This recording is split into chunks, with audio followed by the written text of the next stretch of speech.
Hola, ¿qué tal? ¿Cómo están? Bienvenidos a un episodio más. Esto que es Una Charla Con. Yo soy Junior Hernández y estoy gratamente agradecido por la invitada que tengo el día de hoy. Ella es sommelier y educadora de vinos. Sí. La verdad que nos conocimos hace no mucho en un desayuno y me llamó mucho la atención lo que hace y por eso la quisimos invitar. Ella es Ángeles Sánchez. Ángeles, ¿cómo estás? Muy bien, Junior. Muy contenta de estar aquí. Muchas gracias por invitarme y por el espacio. Toma dos. ¿Verdad? Toma dos porque... Chismeamos mucho. Pero bueno. Pero está muy bien. Sí. Oye, es una sorpresa, la verdad, sí, de lo que tú haces para mí. Digo, no porque no conozca que había sommeliers, pero sí el conocer a una mujer sommelier, sí, sobre todo tan de cerca, que ya vamos a estar platicando mucho acerca de vinos y es lo que queremos que nos instruya sobre yo eso. Platico todo lo que pero vámonos por el principio. Sí. ¿Cómo y cuándo? ¿Cómo no? ¿Dónde y cuándo naces? Yo nací en Durango. Sí. Yo soy duranguense, norteña. Nací el 30 de enero del 81, en el mero invierno. Frío, porque Durango es un estado con mucho frío. Aunque pues no he vivido siempre ahí, pero pues ahí nací y ahí fue mi niñez, mi adolescencia y mi muy joven adultez. Ok. Oye, ¿cómo eras de chiquita? ¿Qué te gustaba hacer? ¿Eras hiperactiva? Mucho. ¿Eras quieta? Demasiado. ¿Cómo eras? Sigo siendo. Ahora ya me calmé mucho, pero sí, era una niña demasiado hiperactiva. O sea, me brincaba del kinder, sí, me caía de la azotea, me salía de la casa, me subía a los árboles. No había manera de detenerte. No había. Y justo vi una tía que tenía hace 20 años que no platicábamos, que no nos veíamos en persona y me decía, es que eras tremenda. O sea, y ahora veo que andas un poquito así como antes, obviamente ya con un nivel diferente de conciencia y de madurez. Sí. Pero siempre fui una niña demasiado traviesa, demasiado ávida de ver, de conocer, de probar, de oler, de andar. Entonces creo que eso todavía yo creo que esa personalidad, esa parte de ti nunca se quita, ¿no? O sea, creo que es algo que cargamos con nosotros. No, y además lo debes de traer para hacer y hacer lo que haces, ¿no? Para lo que te dedicas. O sea, yo ahora me autoanalizo y digo, de repente estoy aquí, pero siempre estoy haciendo algo. Sí. Si no es esto, si no estoy cocinando, estoy estudiando, estoy en la computadora, estoy caminando con el perro, o estoy haciendo ejercicio, o estoy leyendo un libro. O sea, siempre estoy haciendo algo. Para mí es como el movimiento es algo muy importante. Claro. ¿no? Y si te contara las veces que me he mudado en mi vida, pues no me cabrían aquí. Ok. Oye, hija de tus papás. Mi papá, pues Juan Manuel, y mi mamá Josefina, ambos fueron papás muy jóvenes. Okay. Y pues mi mamá ama de casa toda la vida cuidándonos a nosotros desde chiquitos. Mi papá ingeniero civil. Okay. Entonces siempre. ¿Cuántos hermanos son? Tengo 2 hermanas. Okay. Yo soy la sándwich de las hermanas. Tú eres la mediadora. Yo soy por eso yo creo que fui tan hiperactiva. Y mi hermano, que es el menor. Entonces somos 3 mujeres y un hombre. Todos de la misma mamá y del mismo papá. Sí. ¿No? Pero siempre muy apegados. Así como le digo, familia muégano, ¿no? Claro. Hasta ahora andamos todos un poco regados, pero sí, siempre juntos cuando se puede. Claro, crecí en una familia súper convencional para ese entonces, de papás jóvenes, ya sabes que en ese entonces, creo que todos los papás eran jóvenes en esa época, cuando yo nací, yo soy de los 80s. Entonces, pues sí, una familia muy, muy tranquila, una familia muy amorosa, entonces, pues, pero una niña muy traviesa y muy hiperactiva. ¿Eras la más traviesa de tus hermanos? Sí, definitivamente. Mi hermana la grande era la que siempre la castigaba por lo que yo hacía, ¿no? Porque no la cuidaste. Y yo, pues imagínate, si mi mamá no podía, aquí iba a poder mi pobre hermana. Luego, pues mi hermana más chiquita, ella siempre, mi mamá, pues cuidándola un poquito más, y mi hermano el más pequeño, pues ese. El consentido. Claro. Ya te puedes imaginar. Oye, ¿eras de hacerles muchas maldades a tus hermanos? Fíjate que no, yo creo que no era tanto las maldades que le hacía a mis hermanos, era lo que yo hacía sola, porque siempre he sido muy independiente. Entonces era como, no pedía permiso yo no necesitaba que alguien me acompañara para hacer mis travesuras. Yo decía, se me ocurre esto, digo, ahorita lo que me acuerdo, ¿no? Sí. se me ocurre esto, o no sé, por ejemplo, salirme del kinder, como te decía, porque yo quería ver qué había alrededor y porque yo me quería regresar a mi casa, ¿no? Okay. Aunque soy muy hiperactiva y siempre he estado viajando mucho, siempre he tenido como este apego a estar en mi casa, en mi lugar también, sí, ¿no? Es como un extremo que a final de cuentas hay que unirlo, porque claro, si no, estás ahí volando y bueno. Oye, sí, en la escuela, en el jardín, ¿cómo eras? ¿Te gustaba participar en las cosas que hacían en el jardín? Sí, no tanto, fíjate que no. O sea, yo recuerdo que era muy buena para la oratoria, eso sí. O sea, por ejemplo, esta parte de llamas de la primaria, secundaria. Solamente participé en un solo bailable, en lo que yo me acuerdo. Okay. ¿Esto es en primaria? Esto es en primaria y kinder, ¿no? El jardín de niños. Okay. Pero siempre fui una niña que todos los lunes me regalaban algo porque siempre tenía las mejores calificaciones. Aunque era súper hiperactiva, era de siempre en el cuadro de honor, ¿no? Y yo a veces ni sé cómo era que tenía esas calificaciones. Yo creo que hacía rápido. Yo llegaba, hacía la tarea rápido en mi casa y luego me salía a jugar o a hacer mis cosas, ¿no? Muchas veces eso pasa. La gente que es hiperactiva, de repente sí, las cosas las hace bien, sí, rápido, porque necesita seguir haciendo más. Sí. Entonces, a veces no nos damos cuenta y pensamos que el que seas hiperactivo es porque eres un relajo y tal, pero no, a veces eres bien cuadrado con tus cosas, las haces rápido y de ahí lo que sigue porque me aburro. Sí, yo creo que lo único con lo que batalló mi papá era que nos aprendiéramos las tablas de multiplicar. Todos, ¿no? Pero yo creo que era horrible. Pero de ahí en más, siempre fue de, oye, pues siempre tiene las mejores calificaciones, no la podemos regañar. O sea, imagínate, yo me gradué de mi carrera de administración, después hice una maestría, me gradué en automático. Yo no tuve que hacer tesis ni nada. Entonces era como... por promedio. Por promedio, exacto. Entonces todos mis hermanos eran de, ay, tú eres muy nerd, ¿no? Eres muy... Pero a la vez era un desmadre, entonces era como que muy raro. Era muy, raro, una combinación rara. Era una combinación muy extraña, era yo. Oye, y en la primaria, con las calificaciones, ¿seguiste siendo de buenas calificaciones? ¿Y cómo era tu forma de ser? Fíjate que... ¿Fuiste siempre extrovertida? Sí, fui extrovertida, aunque siempre he sido una persona muy independiente. A veces cuando la gente me conoce dicen, tú has de ser súper sociable y tener 20,000 amigos, pero fíjate que no. O sea, eres yo soy como muy... un poquito más cerradita. Muy cerrada, más de mi casa, aunque viajo muchísimo y conozco mucha gente. Y yo creo que desde niña tenía mi grupo de amigas, pero era como que ya jugábamos en la escuela y bye, cada quien para su casa, ¿no? Okay. Y ya llegaba yo a mi casa y ya estaba con mi familia. Sí. Porque siempre ves que hay niñas que, ay, que se queda en mi casa, vamos a hacer no sé, el cine o la pijamada. Sí. Y yo era así como que, no, ya, aquí te casas en la escuela y ya jugamos y yo ya me voy. Sí, en esa parte siempre fui muy así. ¿En secundaria? Pintera, porque no me gustaba no me gustaba esa escuela. Okay. Entonces yo le decía a mi mamá, ay, mamá, yo quiero que me cambies. No te voy a cambiar. ¿Por qué te voy a cambiar? Esa es una escuela buena. Yo, es que no me gusta, algo no me gusta, la vibra. Mi mamá, ¿cómo que la vibra? ¿Esta niña de qué me está hablando, no? Y aún así, pues saqué muy bien la secundaria y todo. O sea, mis papás nunca tuvieron el problema de que, no sé, ya sabes, extraordinarios o que... Solamente así un par de veces de, no viene mecanografía, imagínate, qué horror, me tocó mecanografía y contabilidad. Sí. Nadie quería estudiar eso y a mí me tocó estudiar eso. Y ahora lo agradezco, de verdad. Sí, digo, para los negocios está bastante tú ya estás bien. En la compu, ya estás escribiendo súper tranquilo. O cualquier cosa ahora que dices, todo bueno, ya mínimo sabes el deber y el, ¿cómo se llama? Proveedores y acreedores y esas cosas que por lo menos te cuadran los números. Por lo menos me cuadran. Sí. Entonces, pero no me gustaba tanto esa época no me gustó tanto por la escuela, pero siempre en los deportes. Siempre. ¿Te gustaba hacer deportes? ¿Qué jugabas? Siempre, básquetbol. Ok, se da mucho en el norte también. Sí, mucho. Me encantaba básquetbol, me encantaba ir al parque a correr. Tenía un pastor alemán, ahora tengo un pastor belga. Okay. Entonces, pues me salía con él a correr al parque. Siempre fui muy, muy hiperactiva, te digo, en ese aspecto. Necesitabas descargar esa energía. Necesitaba descargarla.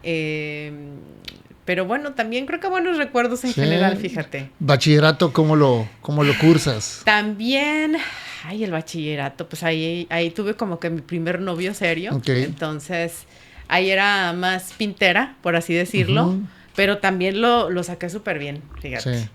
O sea, me queda claro que la escuela nunca fue un problema. No, nunca fue un problema. Mis papás era como que... El problema era mantenerte quieta. El problema era mantenerme quieta y de repente sí, algunas veces mis papás fueron a la escuela, pero porque, no sé, era de que había yo tenido algún conflicto con un profesor. Okay. O que... ¿Eras mucho de contestarle a la autoridad? Sí, fíjate que siempre he sido rebelde. Ese siempre ha sido pues a lo mejor defender tu punto de vista. Siempre. No por grosera, pero siempre fui rebelde. Okay. He sido, hasta la fecha lo he sido, porque mis papás siempre nos enseñaron a ser respetuosos, pero nunca dejarnos, fíjate.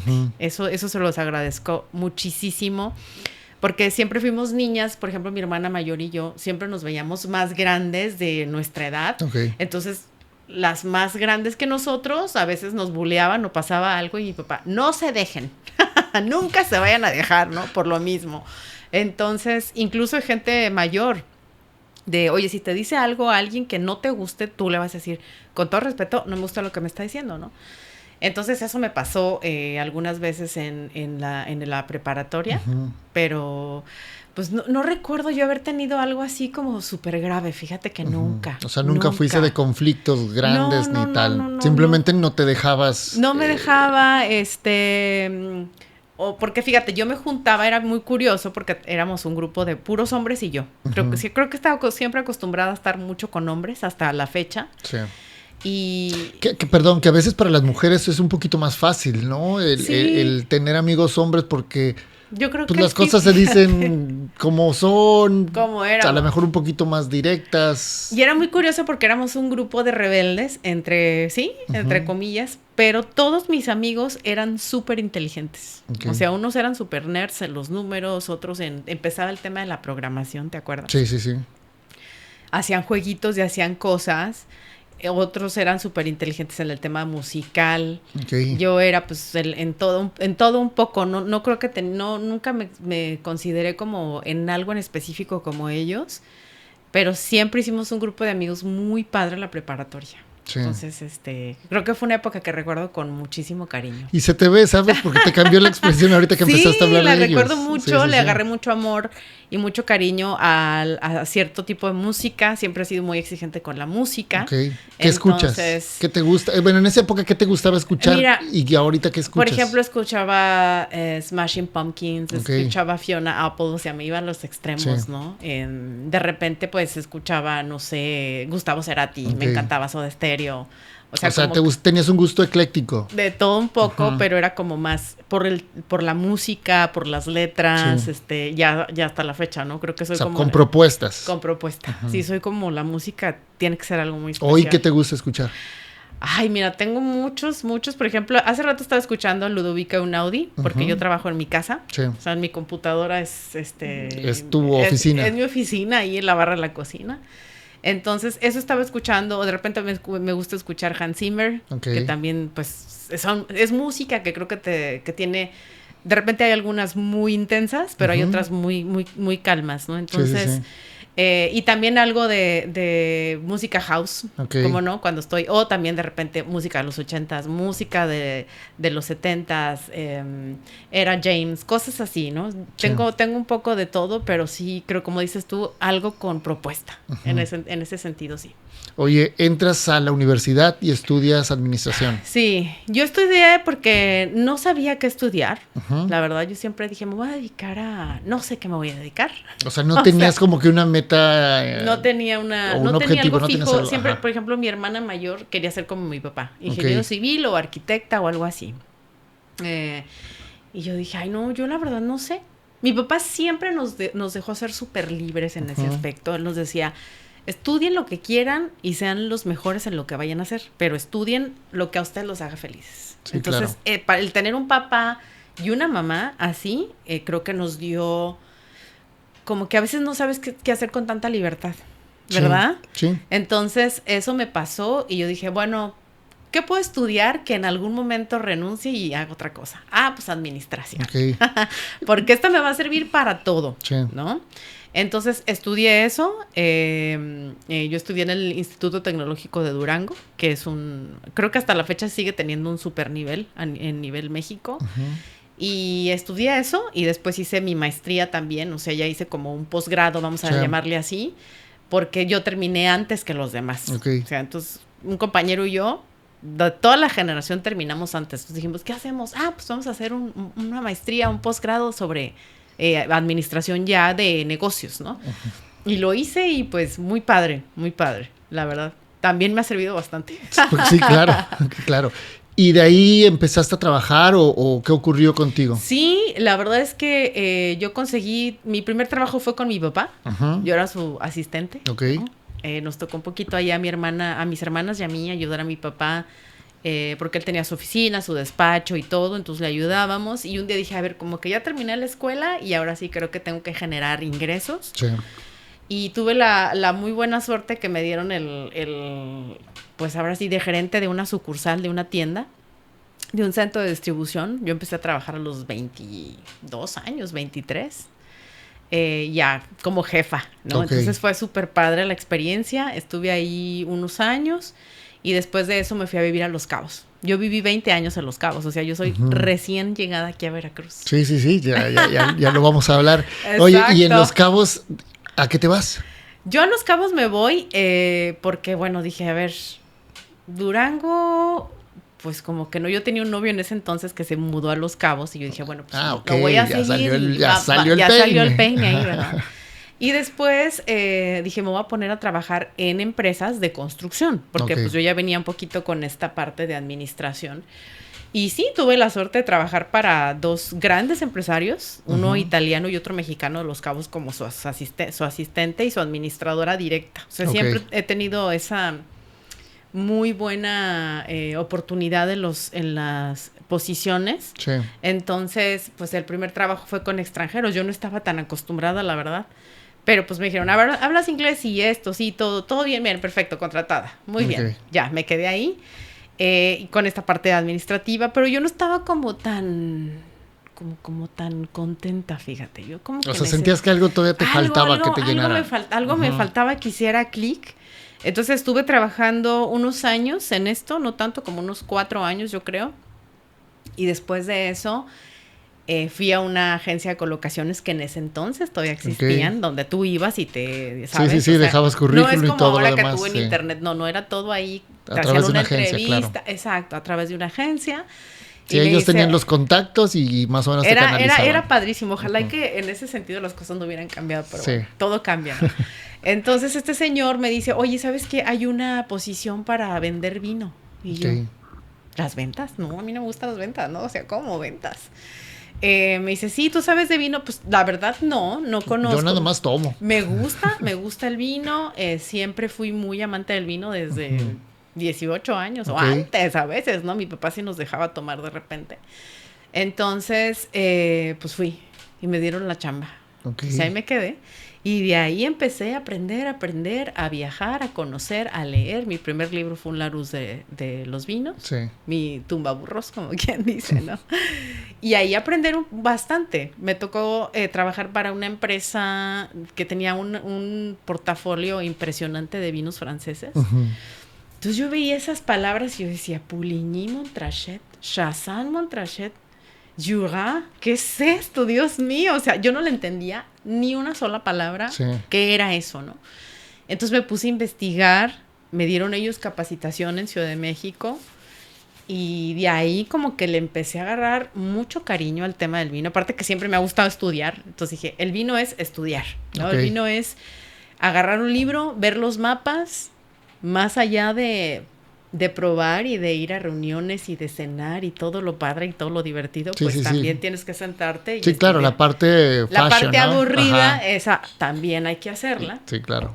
Entonces, pues, de ahí empezó muchísimo la pasión y el amor por el vino. O sea, ahí te despierta esta situación de decir... Esa oportunidad. Es otro mundo. Y nunca se me va a olvidar que me dio un papelito así, literal, de 10 por 8, ¿no? Así de, aquí está la información, y yo fui y me dieron el trabajo, y a partir de ahí yo no sabía que mi vida iba a cambiar. Sí. Realmente. O sea, que se iba a presentar una pasión nueva en mi vida, por la cual pues ya duré muchos años, ya tengo más de 15 años en esto, ¿no? Y esa hiperactividad que yo tengo, no la he cambiado, no he cambiado esto que me gusta, ¿no? Sí, se ajustó a tu estilo de vida. Mucho, totalmente. Es algo muy movible, es una industria, siempre le llamo yo, es un monstruo de 1000 cabezas, sí, lo que es la industria del vino, porque puedes trabajar en muchas áreas, en muchas áreas. Entonces es algo que nunca terminas de estudiar, que sí, claro, nunca terminas de conocer. Totalmente. Oye, ¿y cuándo te va generando esta curiosidad, digo, de seguir aprendiendo, pero de entonces decir, quiero ser sommelier? ¿O cómo se da ese paso?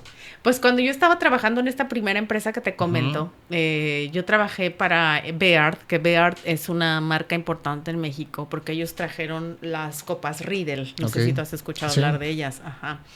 Entonces, se viene la crisis del 2007, 2008, y Los Cabos pegó durísimo, ¿no? Por todo el tema inmobiliario. Y dije, no, pues ya me voy a cambiar de trabajo. Y en eso me dice mi compañera, oye, ¿qué crees? Que están contratando un sommelier en Marquís, Los Cabos, que en ese entonces era sigue siendo un muy lindo hotel, pero en ese entonces era de los más importantes. De los top, sí, claro. Los top. Y yo, no, hombre, pero yo no soy sommelier, o sea, yo vendo vino y, o sea, sí medio sé, pero no es lo mío. Pero ve, a ver, dije, bueno, voy a ir. Okay. Y ándale que me dan el trabajo, ¿no?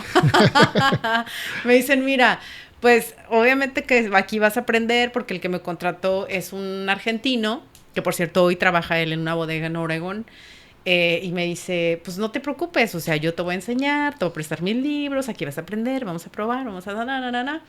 Y bueno, yo muy contenta y a los 6 meses se va. Okay. Entonces ahí fue como, te quedas con la responsabilidad de la cava, de los vinos, de los meseros, de todo. Y pues ahí ya me compré libros más importantes, un poco más específicos de vino para yo poder aprender y poderles enseñar a ellos, ¿no? Yo les daba cursos. Entonces para mí, el poder aprender de una región, por ejemplo, Burdeos, para yo podérselas explicar, era aprender para mí también. Claro. O sea, me puse ese reto. Entonces, sí, claro, tenías que aprender para enseñar. Tenía que aprender para enseñarles, entonces eso como que me empezó a gustar. Fíjate, como que le empecé a agarrar amor a las clases, a ser maestra. A esa docencia. A esa docencia que va mucho de la mano, a final de cuentas, cuando tú vendes vino, fíjate. Sí. Porque tú tienes que capacitar staff de hoteles, de restaurantes, de todo. Entonces, y además tienes que saber de lo que estás hablando. Sí, porque a veces yo he tenido la suerte de trabajar con excelentes sommeliers de México, que muchos de ellos están en Los Cabos. Sí. Entonces... Y por la región también, ¿no? Por la zona. La verdad sí, hay mucho acceso a demasiados vinos y a a gente que trae cosas vinos increíbles de Estados Unidos, gente de Estados Unidos que trae cosas increíbles más bien. Entonces, y mucho presupuesto. Sí, ¿verdad? Claro. También. Entonces, pues, yo trabajaba para 2 empresas de importación y yo representaba las marcas. Entonces, pues, obviamente te sientas, pruebas con ellos, hablas y no tienes que explicar a veces mucho, pero sí decir, mira, esta región, esta zona, el suelo, se hace así, se hace así, y todo va de la mano. Es un disfrute, pero con conocimiento. Es que con lo que me estás diciendo, veo que tienes que saber del tipo de suelo, del clima, de las etapas para cultivar, para cosechar, para el proceso de que la uva se vuelva vino. O sea, la verdad creo que es más que saber del vino, tienes que saber de todo lo que conlleva la región. Fíjate que yo creo que ser sommelier es una carrera que de repente como que se puso de moda, ¿no? Y ya alguien hacía un curso y ya, soy sommelier. Y yo digo, no, es que para ser sommelier o sobre todo alguien que está a cargo de una cava importante en un restaurante, no sé, de Michelin Star, que ahorita están muy de moda, o restaurantes renombrados de cualquier país, tienes que tener un conocimiento mucho más profundo, ¿verdad?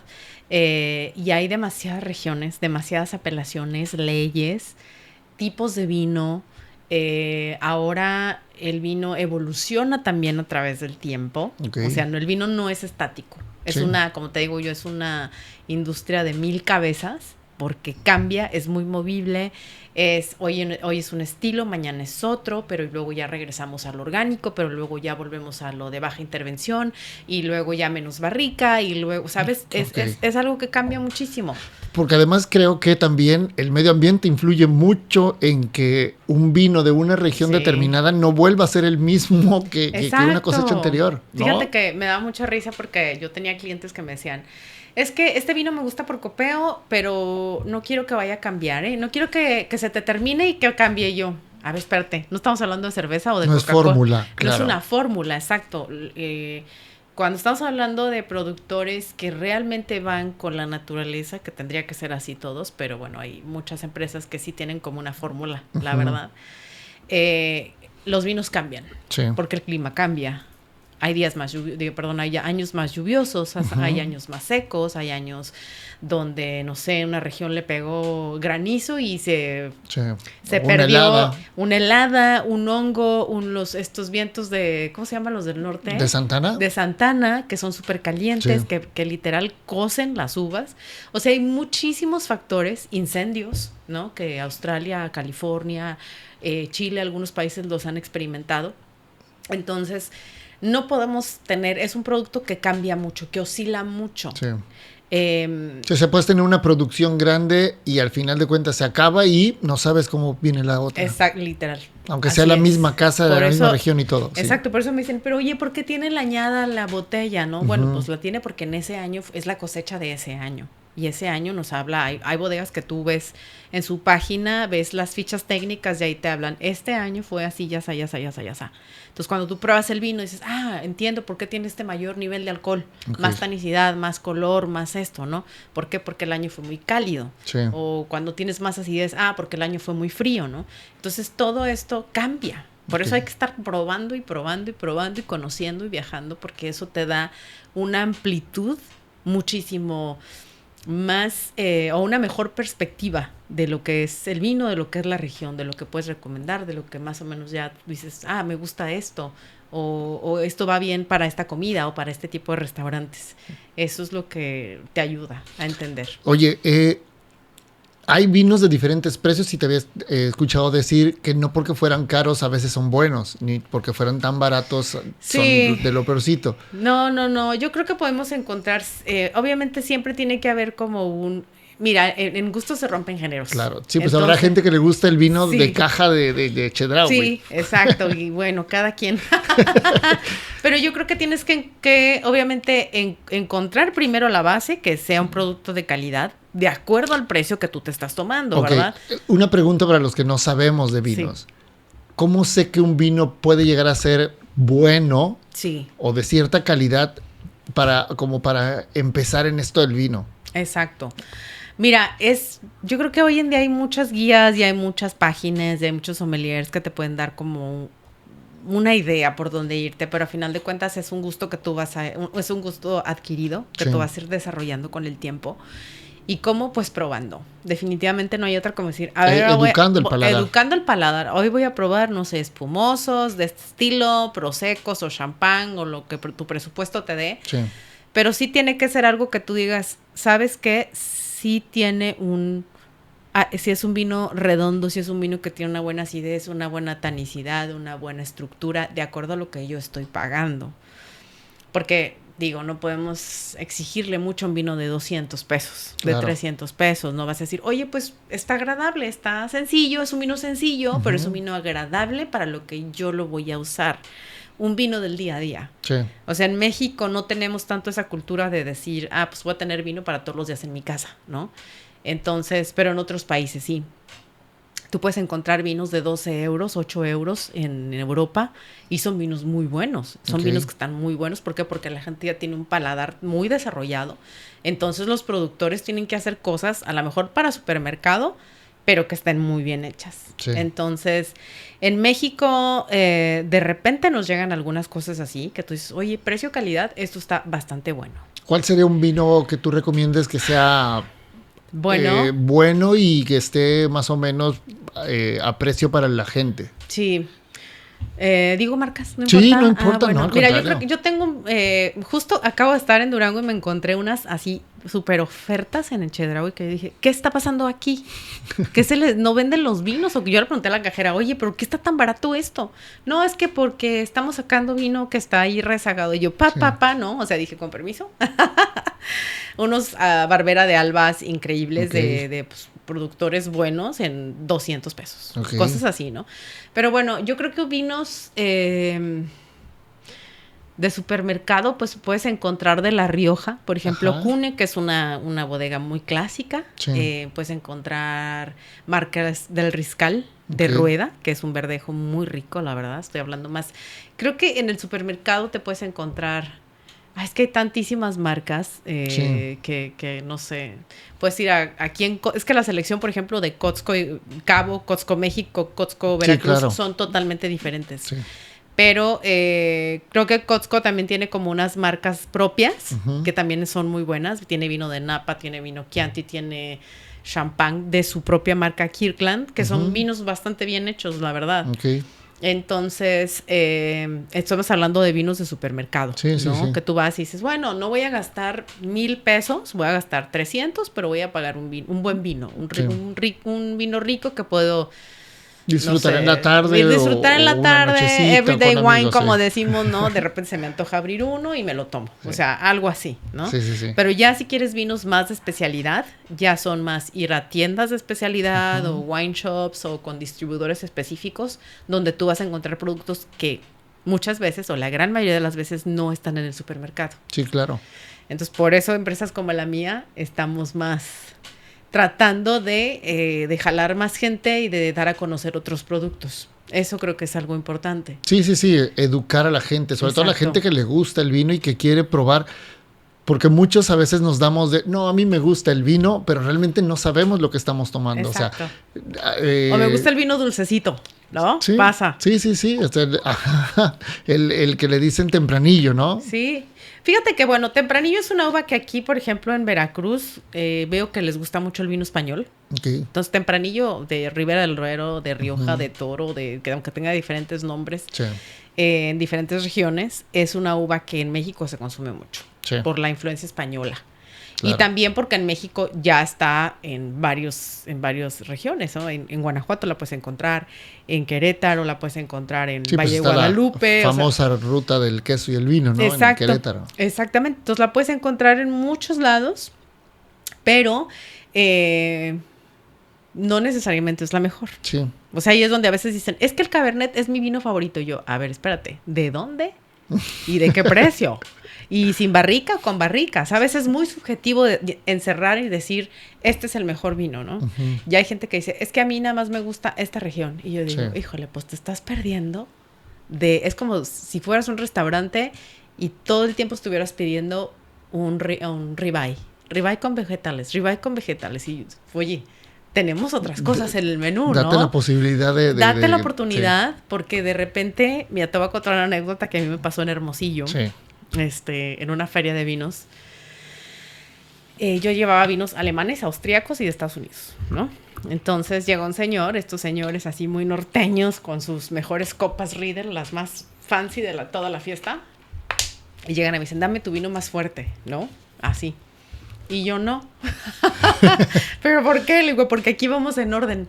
Y les voy a dar primero vino blanco, a usted le voy a dar un Riesling y a usted un Gruner Veltliner. Y se me quedaron viendo así como... ¿pero por qué? No queremos vino blanco.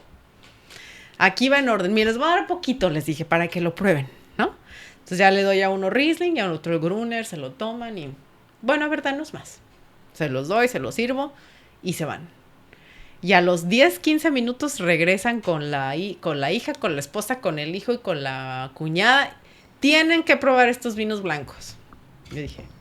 entonces, pero fíjate cómo la gente nos quedamos como en esa idea de que los vinos tintos son los mejores, o los vinos más fuertes son los mejores, o los vinos más caros son los mejores. Sí. Claro, para niveles de calidad, pues obviamente a veces va subiendo el precio, pero puedes encontrarte vinos que son de 1,000 pesos y vinos de 5,000 pesos, y el de 1,000 al de 5,000 no le pide nada. Y yo lo he comprobado muchas veces en catas a ciegas, muchas. Sí, al final de cuentas también pues, es el gusto de la persona, ¿no? Totalmente. Te pasa mucho también por cómo lo disfrutes o cómo lo tienes en el paladar. No, y a veces hay bodegas que no son tan famosas o que no son de renombre y que son pues emergentes en el mercado o que siempre han sido como muy low profile en el mundo. Sí, como más artesanales. Exacto, y pruebas sus vinos y pruebas otros vinos que ya son más reconocidos, que salen en revistas, que ya dicen, ay, tengo ciertos puntajes. Tenemos la super bodega, que si tú vas te vamos a dar un recorrido. Entonces esos vinos te cobran más caro por el producto que este productor, pero no necesariamente es mejor. Okay. Entonces ahí es muy importante conocer los productores, conocer las regiones, conocer las uvas. ¿Qué te gusta? ¿Qué te gusta a ti, por ejemplo? ¿Qué te gusta a ti en vinos? Sí. Ahora yo te voy a preguntar a ti. ¿Qué me gusta? Fíjate que yo soy mucho de tomar por lo mismo, porque no conozco tanto de vinos. Sí. Me gustan los afrutados. Los vinos más secos, no sé, te gustan tanto. No les he dado la oportunidad de probarlos tanto. Claro, la realidad es un lo que poco decías, más complejo. Pero es lo que decías hace rato, nos casamos con la idea de cierto vino, sí, ¿no? Y a lo mejor no dices, este me gustó, y ya no te das la posibilidad de probar otras marcas o de otras regiones o de otros países. Totalmente. Y te pierdes. No, pero mira, yo creo que el paladar se va educando y se va ajustando. Así es como si tú estás acostumbrado de siempre a tomar un café con azúcar y de repente dan un café negro, vas a decir, ¿qué? No, claro que no, aunque sea ponme tantita azúcar. Y así ya lo vas educando a tu paladar, ¿sí? Pasa lo mismo con el vino. ¿Qué pasa? Que muchos vinos que son mucho más afrutados vienen de zonas más cálidas. Okay. ¿Sí? Entonces tenemos un nivel de alcohol más alto, un nivel de glicerol, un nivel de frutalidad mucho más amplio que una zona más fría. Por ejemplo, no sé, vamos a comparar un Chardonnay de Napa, de California, con un Chardonnay de Chablis, que es una zona más fría, mucho más hemisferio norte en Francia. Sí. Entonces son dos productos totalmente diferentes, aunque sean la misma varietal, pero crecen en climas y en ambientes distintos. Entonces tú puedes decir, a mí me gusta el Chardonnay, pero este no me gusta tanto porque está muy seco, no tiene esta parte floral, frutal que yo disfruto. Y no quiere decir porque tenga más azúcar o no, simplemente el nivel de frutalidad te hace que lo disfrutes de una diferente manera. Sí, claro. Entonces ahí me dice gente, dame un vino dulcecito. Y yo, bueno, Y ya le doy un vino que yo sé que no es dulce, pero que su cerebro lo va a percibir de esa forma, porque nuestro cerebro confunde la frutalidad con el azúcar, con lo dulce. Sí. Entonces, en toda Latinoamérica, en todos los latinos, y creo que el estadounidense también mucho, nos gusta esta parte dulzona en casi todo nos encanta. Sí. Yo tuve la oportunidad de estar trabajando en Sudamérica y Caribe, en Turks and Caicos, en Lima, estuve en Honduras, estuve en El Salvador, y siempre los vinos de California eran como, delicioso, porque los vinos de California son muy frutales, la gran mayoría de ellos. Entonces era como un éxito total. Eran los más codiciados. Llevar esos vinos, porque California es muy floral, muy frutal, así yo llevara, no sé, vinos de... Sí, franceses. Del Ródano, de otras zonas que dirían, ay, está rico, pero está muy seco para nosotros. Oye, en México, y me desvío tantito, en México, ¿cómo estamos en producción? ¿Comparado con Latinoamérica o con América o comparados con Europa? No, bueno, México es todavía chiquito, pequeñito. O sea, imagínate que bueno, México en los últimos años, en los últimos 5 años ya tenemos más estados que se han estado sumando. Ya tenemos 17 estados en promedio, si no me equivoco, elaborando vino en México. Okay. ¿No? Cuando antes eran, no sé, 4 o 5, ahora ya son 17. Entonces, pero México sigue siendo en producción muy chiquito a comparación de Estados Unidos. Imagínate que tan solo California como estado es el 4º productor más grande del mundo, como estado, ¿eh? O sea, te estoy hablando Francia, Italia, España, que siempre están un número 1, 2 o 3, ahí se van rotando, y California 4. Entonces es gigantesca la producción a comparación de México. Y también el consumo per cápita y la demanda que hay tiene mucho que ver. Aunque creo que ahora en México el vino mexicano pues también está consumiéndose mucho dentro de México, lo cual es muy bueno. Y pues en Estados Unidos ni se diga, porque el vino mexicano está de moda. Okay. Entonces es como que cada vez más la gente quiere. Yo tenía muchos clientes en Los Cabos que me decían, oye, yo quiero puro vino mexicano. Hazme una selección así, así, ya sabes. 10 cajas porque me voy a quedar aquí, no sé, un mes. Quiero puro vino mexicano, ¿sí? Y ahora, justo ahora, en esta semana tengo una visita de una bodega de Coahuila que les está yendo súper bien en Estados Unidos. Están en Whole Foods, están en varios wine shops y restaurantes de Texas, de Colorado, de California, de Oregon. ¿Por qué? Porque el vino mexicano, pues, es un producto que está llamando mucho la atención. Y eso es algo muy bueno. ¿A qué se debe? ¿A qué crees tú que se deba? Yo creo que las cosas se están haciendo muy bien. Ok. Hay generaciones nuevas ya de gente que ya son enólogos, que ya están más estudiados. Que están más estudiados, que ya viajaron, que ya estuvieron en Australia, en Francia, en Chile, en donde tú quieras. Ya estuvieron en todos lados y ya están haciendo las cosas muy bien. Pero también creo que la gastronomía mexicana ayuda, acompaña. Mucho. Los restaurantes hoy en día están siendo mucho más famosos. Creo que el tema del café, de destilados mexicanos, de gastronomía, de vino, de mucho. O sea, creo que México es muy fuerte en eso. Y pues a nivel calidad también estamos mejorando bastante en tema de vino. ¿Quién es el consumidor de ese vino allá en Estados Unidos? ¿Mexicanos, latinos o americanos? No, de todo, ¿Sí? La verdad es que de todo. Sí tienes mucho, gran parte de mexicano que dice, mira, vinos mexicanos de, no sé, de mi tierra, de Chihuahua o de... ¿Consideras que podría ser también un tema de nostalgia? Pues no sé exactamente, pero a todas las ferias donde yo he estado, hay puro norteamericano. Okay. Así es que, no sé. No lo llevaría nada más por esa parte. Creo que es en general a la gente aunado también a la calidad que puede tener, exacto. O que dices que está teniendo el vino. Creo que el norteamericano, todos los países que producen vino en el mundo, desde los más chiquitos hasta el más grande, todos quieren como cliente a Estados Unidos. Todos, sí, claro. Todas las bodegas con las que alguna vez yo he trabajado le quieren vender a Estados Unidos, porque pues es el consumidor per cápita número 1 del mundo en alcohol, de cualquier tipo. Sí. Porque hay demasiados millones, ¿no? Entonces, el poder adquisitivo también. Y el poder adquisitivo y ahí puedes encontrar todos los vinos que te puedes imaginar en los wine shops en Estados Unidos. ¿Por qué? Porque sí hay ese consumo. Ahí es de volverte loco para saber cuál escoges, ¿no? Mucho. Es demasiado. Había vinos cuando yo estaba estudiando mi diplomado que no encontraba yo en México. Ajá. Y me iba unos 2-3 días antes a un buen wine shop y ahí los encontraba, para poderlos probar y poder hacer mi examen, ¿no? Porque si no, pues no sabía a qué sabían ciertos vinos, ¿no? Entonces, en Estados Unidos puedes encontrar lo que tú quieras. Pero creo que en general puedes tener más esta gente que está abierta a probar, no sé, un vino de una uva extraña, autóctona de Grecia, un vino mexicano. Okay. O sea, la gente está abierta a probar cosas diferentes. Sí. Oye, ¿cuál ha sido la mejor experiencia que has tenido como sommelier? Ay, híjole. Eso es algo... yo creo que... ¿Y cuál ha sido tu peor experiencia también? En el orden que quieras. Ajá. A ver, pues voy a decir primero la peor. Pues yo creo que... híjole. Bueno, estar con gente que a lo mejor no aprecia el vino, ¿no? El producto, que tú llevas un buen... No sé, me tocó una vez abrir un Cartitze, que es una zona... pues como un gran cru, vamos a llamarle así, de la zona de Veneto, donde se hace prosecco. Y un sommelier lo probó y me dice, es que este vino está tomable. Y yo así como que, ¿qué? Pero ¿cómo me dices eso, no? O sea, pero cuando es un producto que es muy bueno, pero esa falta de apreciación y de conocimiento, a veces, y me ha pasado muchas veces, ¿no? Con gente que dice, le das un Pinot Noir así precioso y me dicen, está muy ligerito.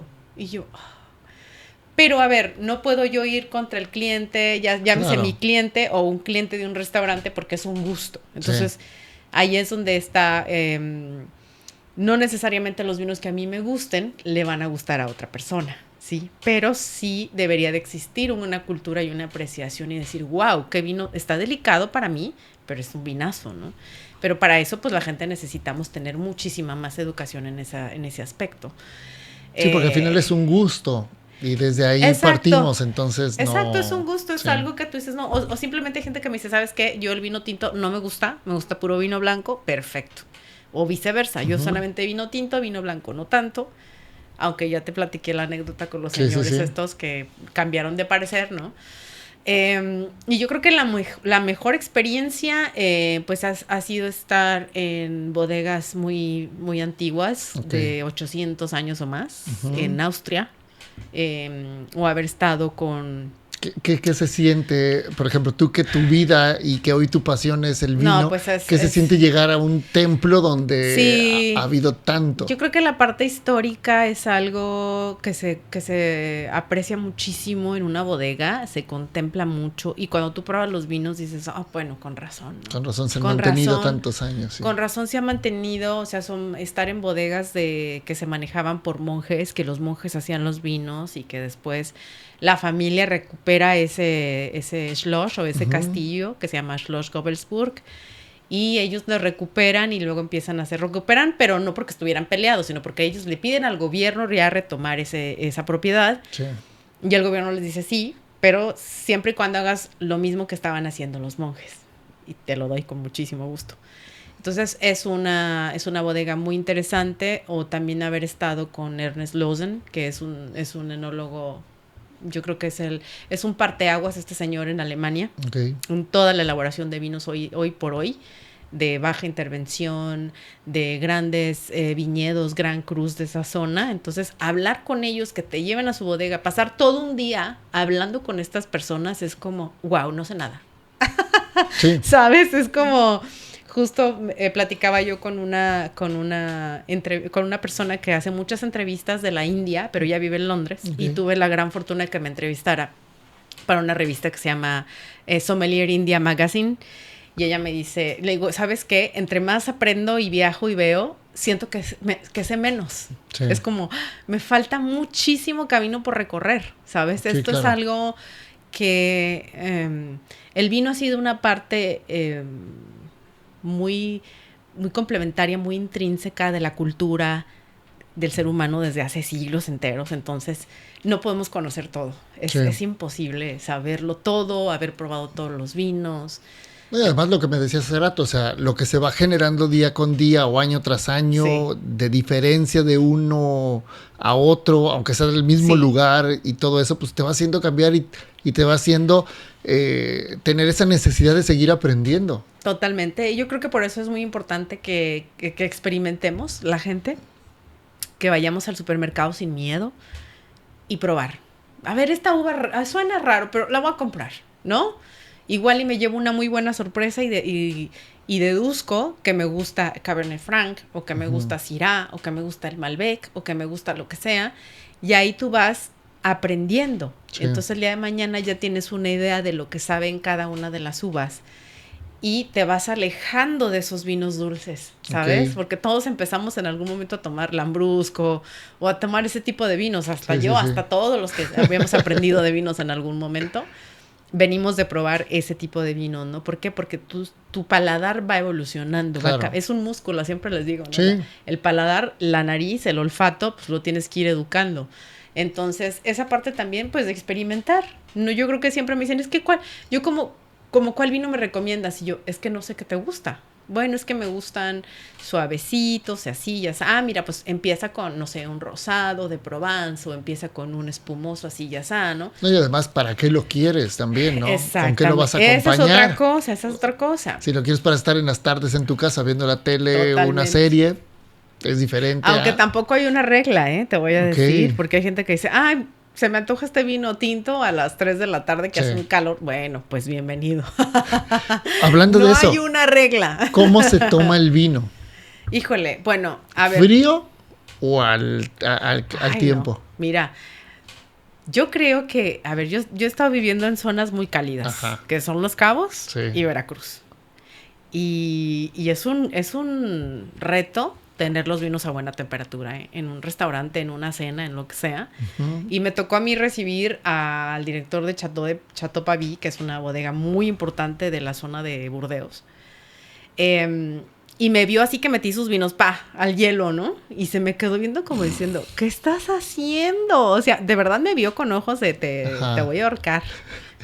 Y yo, pues lo siento.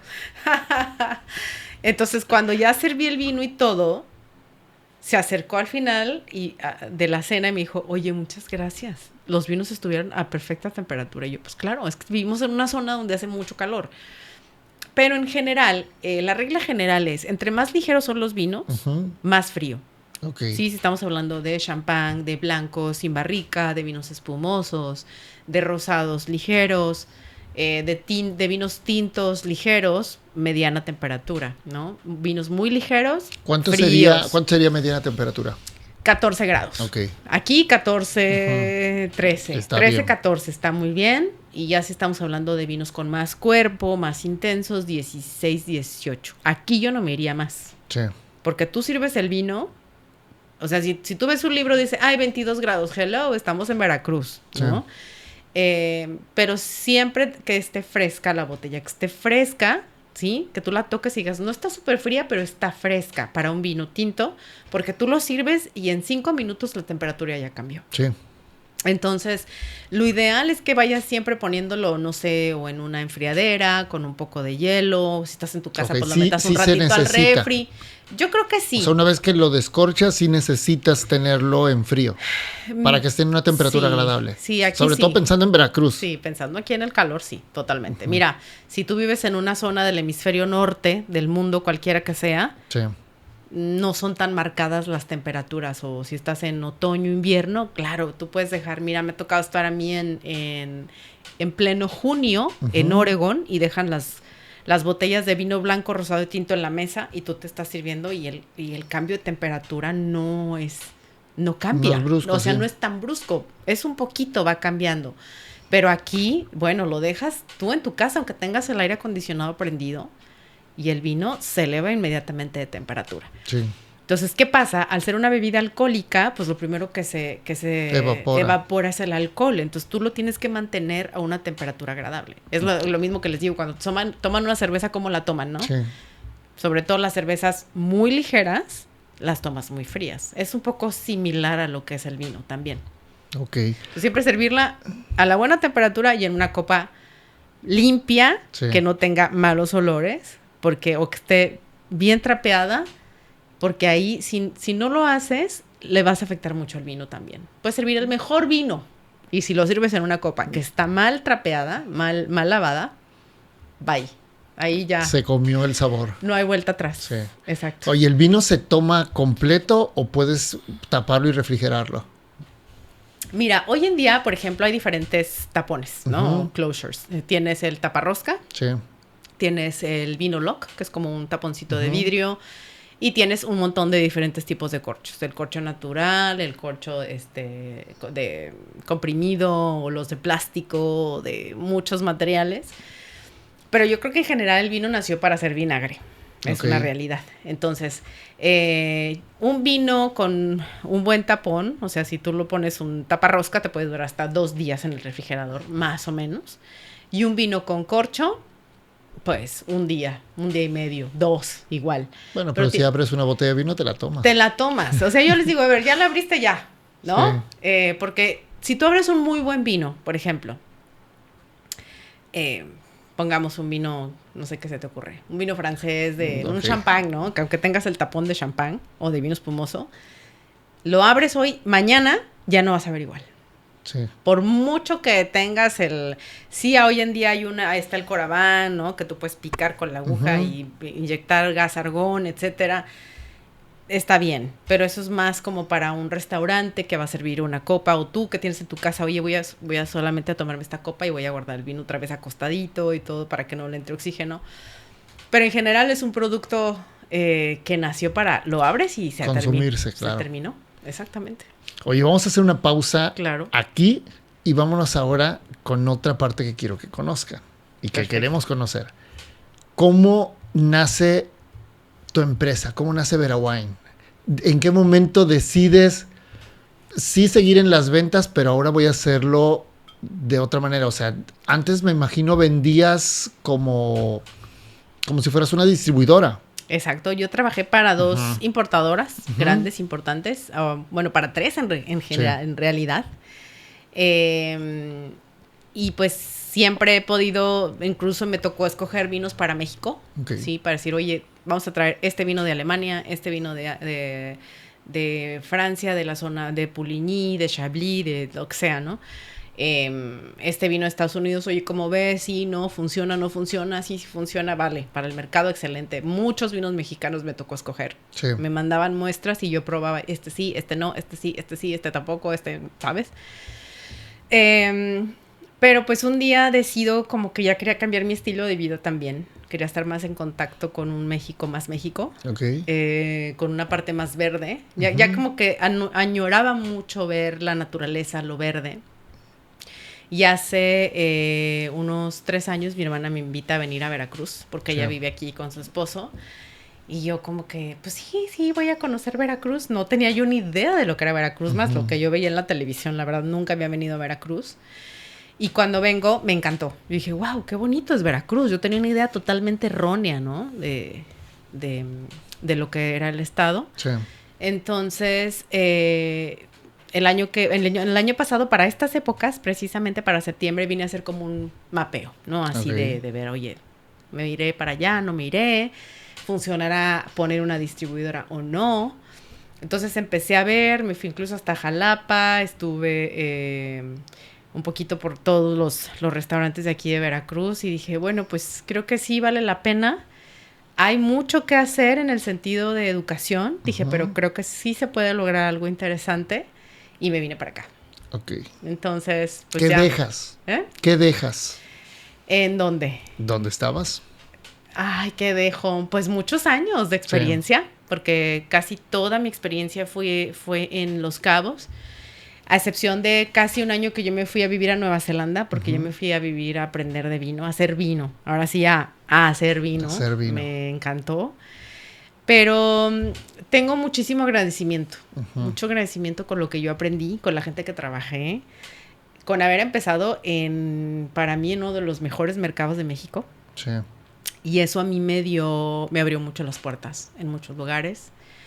Y cuando estás en un mercado tan importante, pues también dices, necesito capacitarme más, necesito hacer cursos, necesito certificarme. Entonces eso me llevó a mí también a hacer mis certificaciones que tengo hoy en día y me ha ayudado bastante. Yo creo que dejo mucha gente querida, mucha gente del medio, pero bueno, mi familia todavía vive allá, parte de mi familia, entonces es algo que creo que el código postal siempre lo voy a tener, también un poquito de ser chollera, ¿no? Sí. Porque aunque soy de Durango, creo que las más grandes experiencias que yo he tenido en mi vida han sido ahí. Entonces, profesionalmente hablando, personalmente hablando, con amigos, etcétera, creo que han sido Los Cabos. Sí. Entonces, y pues estoy empezando un nuevo capítulo aquí que también siento que está siendo un capítulo muy bueno aquí en Veracruz. Explícanos de qué va Verwine. Pues Verwine es mi empresa, es una empresa de distribución que pues vamos a cumplir 1 año. ¿Cuál es tu target? Mi target es, bueno, a ver, yo tengo vinos de todos los precios, ¿sí? De todos los precios. Tengo vinos muy especializados, eso es una realidad. Tengo vinos de México, mucho, es como el core de mi portafolio. Tengo vinos de Estados Unidos, desde apelaciones de California como hasta single vineyards de Napa, de Russian River, de zonas importantes. Y tengo mucho vino de Alemania y de Austria. Hungría, que también es como que... No, la gente me decía, pero esos vinos aquí no se venden y muchos de mis clientes los compran. Entonces, pues yo soy educadora de Alemania y Austria a nivel nacional. Yo he estado con muchos distribuidores dando clases de estas regiones. También he estado en el Culinary de Tijuana, dando clases también de Alemania y de Austria. He viajado mucho para allá, muchas veces. Entonces, para mí sé que son zonas que a veces por el idioma ya como que nos ponen esta limitante de, ay, no sé cómo se pronuncia esto, ¿no? Pero cuando pruebas los vinos son increíbles. Entonces, para mí el target es la gente que quiera probar algo diferente y que quiera aprender de vino. Sobre todo, para mí no nada más es venderte un vino, sino es que sepas, conozcas, aprendas, aprecies y digas, wow, de aquí para adelante yo quiero saber más, quiero conocer más. Ese es mi target, básicamente. ¿Estás trabajando con restaurantes, hoteles, con el público en general? También. ¿Con organizadores de eventos? También, un poquito. Pues yo empecé literal tocando puertas en restaurantes. Sí. Y era de, oye, pues mira, yo soy Ángeles. O sea, nadie me conocía, ¿no? Era como, tenía que literal dar todo mi información, speech, sí, todo claro. Mi speech para que supieran un poquito de mí. Y la verdad es que muchas empresas me recibieron súper bien. O sea, me abrieron las puertas de, oye, sí, a ver, ayúdame con tu carta. Otras no tanto, otras están todavía como renuentes. Es que no conozco ningún vino de tu portafolio, ¿no? Entonces es como, wow, pues mejor, qué padre que no los conozcas. Yo te voy a enseñar. Pero he tenido muy buena respuesta, la verdad, con los clientes que tengo. Y también algunos clientes particulares que ya como que dicen, oye, me gusta este vino. ¿Qué más me recomiendas? O sea, es gente que está muy abierta a eso. Y pues para mí también creo que esta parte educativa, yo vi cómo Los Cabos y muchas zonas de México, Cancún, Ciudad de México, con el tema educativo, cómo empezaron a desarrollarse, ¿sí? Y yo dije, es que aquí también se puede, en todos lados se puede, sí. Por supuesto, que la gente se abra a probar otras cosas, a conocer otras regiones y a tener cartas mucho más selectivas. No necesariamente porque digo la palabra selectiva es caro. Sí. Es que ahí es donde radica. Ni elitista. Tampoco. Ahí es donde radica, ¿no? Que mucha gente dice, no, es que, no sé, el vino de Austria no lo conozco y seguramente es carísimo. No, puedes encontrar vinos de Austria de 600 pesos, 400 pesos y son vinos increíbles, ¿no? Sí. Entonces, creo que ahí es más como quitarnos esa... Sí, el dejar de estar casados con una... Esa limitante, exacto, esa limitante, porque sí me toca ver mucha gente que se siente experta, sí. Y que dice, es que este es así ya directo, este es el mejor vino de México. Y yo, es que ¿cómo puedes decir eso? ¿Has probado este y este? No, pero este es el mejor, ¿no? Okay. Entonces ahí es como tratar un poco de enseñar a la gente, ¿sí? Y más que nada eso. ¿Qué ha sido lo más complejo en este proceso? Ay, pues yo creo eso, ¿no? Que la gente no, cuando veía mi portafolio decía, es que nunca he visto nada de esto aquí, ¿no? Y yo era como, bueno, pero estos vinos, te juro que en Los Cabos y en otras partes de México se venden súper bien. Yo tuve la oportunidad de realmente escoger las marcas que yo quería, porque tengo acceso a muchas marcas exclusivas y a muchas bodegas mexicanas que desde que yo les dije, oigan, me voy a Veracruz, los dueños de las bodegas, Ángeles, ¿qué quieres? ¿Qué necesitas? Yo quiero trabajar, yo quiero estar contigo, sí, no tengo representante en Veracruz. Entonces tuve mucho esa facilidad por todos los años que tengo de experiencia y por el nombre que ya te has hecho en la industria. Pues yo creo que sí. Al final de cuentas es eso, sí. Digo, no, aquí no habría que tener modestia porque al final es eso, tus años te han costado el tener un nombre. Sí, y el que te respalde también tu conocimiento acerca del mundo del vino. Claro, y que pues a cada una de las marcas se le tiene que dar su respeto, se le tiene que dar su espacio, todas son diferentes. Sí decir, mira, este es este estilo, ¿qué quieres? No podemos comparar un vino del Valle de Guadalupe con un vino de Querétaro, con un vino de Zacatecas, con un vino de Chihuahua, de Coahuila. Todos son diferentes. Sí. Porque si me dicen, no, es que yo tengo Cabernets en mi carta. Y yo, sí, pero Dios, Cabernet de Coahuila, por ejemplo, ¿no? Que es diferente. Entonces ahí es donde... Pero yo creo que respondiendo a tu pregunta, creo que ha sido más eso de traer un paquete diferente en cuanto a conocimiento y a vinos. Y que creo que de alguna manera mucha gente sí lo está absorbiendo muy bien, esa parte. ¿Es complejo el mundo del vino desde tu rama? Sí, al principio sí lo fue, porque cuando yo inicié, pues era un mundo más dominado por los hombres. Sí, y era como que yo hablaba del vino y eran como que, ¿y esta qué está diciendo? No, o sea, no. Sí, está mal lo que tú estás diciendo, ¿no? Porque pues... Una posición machista. Exacto, eso ha cambiado mucho. Eso ha cambiado mucho. Cada vez hay más mujeres involucradas en este mundo, pero... A mí me tocó, pues, en Los Cabos, precisamente ser, no sé, había 2 mujeres y yo, éramos 3 mujeres en el medio. Y había un montón de hombres, ¿no? Entonces, ya ahorita voy y hay muchas más mujeres involucradas en el medio del vino. Pero yo creo que es un medio en el cual tienes que tener mucho conocimiento. Sí, si quieres hacer las cosas bien. Y no nada más ir a vender un producto porque sabe rico, sino realmente poder hablar de toda la historia, de toda la trayectoria, de cómo está hecho un producto, Esa es una. Y también tener, pues cuidar mucho el aspecto, porque al final de cuentas es alcohol. Sí. Entonces, si tú estás en una fiesta, si tú estás en un evento y se te van las copas, imagínate en un evento internacional, no nada más quedas mal todo lo que representas. Con el que va contigo, sino ya, ay, la de México, sí. ¿No? Entonces, borrachota como todo. Exactamente. Entonces tienes que cuidar mucho esa parte, sí. Porque a final de cuentas estás lidiando con alcohol, ¿sí? Que es una parte cultural padrísima, que sabe delicioso, pero pues a nosotros como sommeliers, tú te vas a un evento donde hay 500, 600 vinos en una sola exposición y estás escupiendo todo el tiempo. Claro. De repente dices tú, este está muy bueno, no lo voy a escupir, ¿no? Y te lo tomas. Pero realmente sí es esa parte de cuidar mucho, esa parte, sobre todo como mujeres. Sí. Y bueno, está aprendiendo constantemente. Esto nunca termina, ¿eh? Sí. Esto ha sido una manera constante de seguir aprendiendo. Constante probando.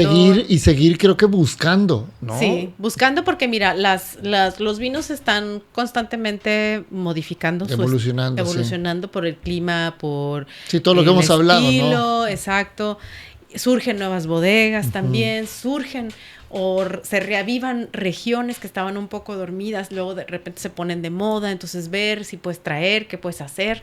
Sí, tener también el ojo para decir, puede despegar. Todo eso creo que tiene mucho que ver. No puedes ofrecerle los mismos vinos a todos los restaurantes. Tienes que hacer, bueno, a lo mejor algunas marcas puedes repetir, pero no es la misma carta para que para ¿no? No, porque además tiene que ver la gente que va y consume. Sí, y la comida. Por ejemplo, un vino, o sea, un restaurante de mariscos. No es igual que de carnes. No va a ser lo mismo. O sea, entonces yo veo a veces algunos restaurantes aquí de mariscos que tienen 70% de sus cartas vinos tintos españoles y yo digo, no puede ser, ¿no? No juzgo, pero digo, no está una cosa balanceada con la otra, ¿sabes? Sí. Entonces esa es una parte que... Pues yo creo que es también cultural, ¿no? Sí. O sea, de la gente que lo consume y lo que decíamos hace rato, a veces es el que se pone de moda y ser el poser de... Pero no es lo mismo tomarte un buen vino blanco, un vino espumoso, un vino rosado, con tus mariscos, con tus ostras, ¿sabes? Que te va a dar una experiencia muchísimo más satisfactoria que con un vino tinto. Sí. Pero entonces ahí es donde está la parte educativa que tú tienes que dar a un sommelier o a un wine steward o a un gerente de un restaurante, decirle, mira, esto sería lo ideal y ojalá puedas convencer a tu cliente de que tome este producto. Si no quiere, está bien, al cliente lo que pida. Pero cuando el cliente accede, el cliente se va con una sensación. Sí, le generas una experiencia diferente. Exacto. Dicen, wow, es que esto estuvo increíble, no me lo esperaba, ¿no? Sí. Yo he estado aquí en restaurantes en Veracruz, donde la gente me dice, yo nunca había probado la Weißweigelt de Austria, por ejemplo, ¿no? Y la prueban y dicen, es que este vino estaba increíble. ¿Dónde lo puedo comprar? ¿Sabes? O...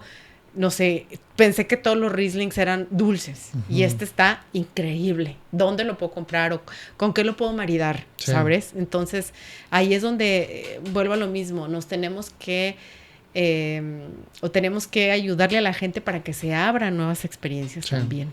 Sobre todo porque son sentidos, ¿no? Claro. Todos los sentidos están involucrados. Sí, sí. Oye, dame tus mejores vinos. Tanto blancos, espumosos, rosados. Esa es una pregunta súper complicada. ¿Sí? Sí. Bueno, te puedo hablar de regiones. Los que te gusten a ti. Te puedo hablar más de regiones, okay. no de vinos, porque decirte una marca sería muy injusto a lo mejor. Injusto y muy snob. Okay. Desde mi punto de vista. Sí. Yo como sommelier y educadora nunca me ha gustado ser snob, para nada. Me gusta que la gente se sienta cómoda con el vino. Porque siempre les digo, recuerden que el vino es un producto agrícola, del campo. Y la gente que lo cosecha se ensucia las manos. Entonces, no porque estemos en la mesa con un pino, un tasteván, somos superiores a la persona que lo elabora. Entonces, para mí, yo le doy mucho respeto en esa parte al vino. Sí, porque al final de cuentas, el que lo elabora le pone mucho más. Y he conocido gente importantísima en el medio del vino. Gente, no sé... con un conocimiento extraordinario que hace vinos o que tiene bodegas y son las personas más sencillas del mundo. Entonces, para mí poder traducir esa parte y que la gente se sienta cómoda con un producto que te lo tomas y se acabó. Lo abres, chuta, ya va. O sea, es tan efímero como nosotros, claro. ¿no? Entonces, para mí eso es muy importante. Okay. Pero yo creo que te hablaría más de regiones. Yo creo que... Yo sí soy mucho de vino blanco. Okay. La verdad, ahorita hasta se me antojó. Dije, ay, nos hubiéramos traído una botella. Hubiera estado más divertida. Yo amo, por ejemplo, pues champán. Me encanta champán. Me encanta Sancerre, que es un Sauvignon Blanc de la zona de Loire. Me encantan también los vinos, pues todo Borgoña, ¿no? ¿Qué te puedo decir? Blancos y tintos, Pinot Noir, Chardonnay. O sea, es que es mucho. Creo que ya te dije mucho Francia. Sí. Me encantan los Rieslings alemanes. Me encanta... Nebbiolos, Barolo Barbaresco, italianos. Yo creo que sí soy más viejo mundo, fíjate. Sí, soy más... Mis gustos están orientados más allá, pero de repente también disfrutar un buen vino mexicano, ¿por qué no? Pero si me dices, oye, escoge un vino... Tus gustos son de la esencia del vino. Sí. Cuando estuve en Austria, en la zona de Kamptal se llama, yo le decía al señor, ay, es que sí, el Gruner Veltliner que ustedes hacen... No, es Kamptal. Y yo, no, pero la uva es Gruner. Sí, pero nuestro vino es Kamptal. No. O sea, ¿sabes? Es como el terruño. Claro. Son muy orgullosos en esa parte. Pero yo creo que sí, yo soy mucho más de vinos blancos. Y hay algunos, de repente me encantan los vinos con cierta tendencia de baja intervención. No sé si has hablado, no sé si has escuchado de eso, que son vinos que tienen cierta parte como oxidativa, como que ya empiezan a tener estas notitas de manzana, de almendras. Estos vinos a mí me pueden encantar. O sea, y te digo, sería muy injusto decir este productor o algo, claro. Pero creo que más por región. Sí. Soy más de vino blanco, ¿sí? Pero de repente, pues un vino tinto también, ¿por qué no? Bien. Entonces, eso. Oye, ¿dónde te puede encontrar la gente? Danos tus redes sociales, ¿dónde estás? Pues ahorita sepan. No tenemos todavía una tienda física. Tenemos más distribución por el momento. Mis redes sociales de Instagram son VeraWinesMX. Sí. Como tal me pueden encontrar. Y en Facebook como VeraWines. Ok. Ahí estamos. ¿La gente te puede comprar una botella o tiene que ser por cajas? No, me pueden comprar. Nosotros no tenemos un pedido mínimo. Podemos, por ejemplo, también hay gente que me dice, oye, ¿me puedes mezclar, no sé, una caja de 12 de diferentes? También se puede. Okay. O sea, nos pueden comprar desde una botella hasta todas las que quieran. Si te piden, ¿sabes qué? La selección que tú me des, esa me tomo. Sí. También eres mucho de... Yo les digo nada más, como qué rango de precio quieres. Me dicen, pues mira, de, no sé, 500 a 600. Perfecto, ¿no? O de 300 a 500. Muy bien. Okay. Más o menos que son precios promedio. Sí.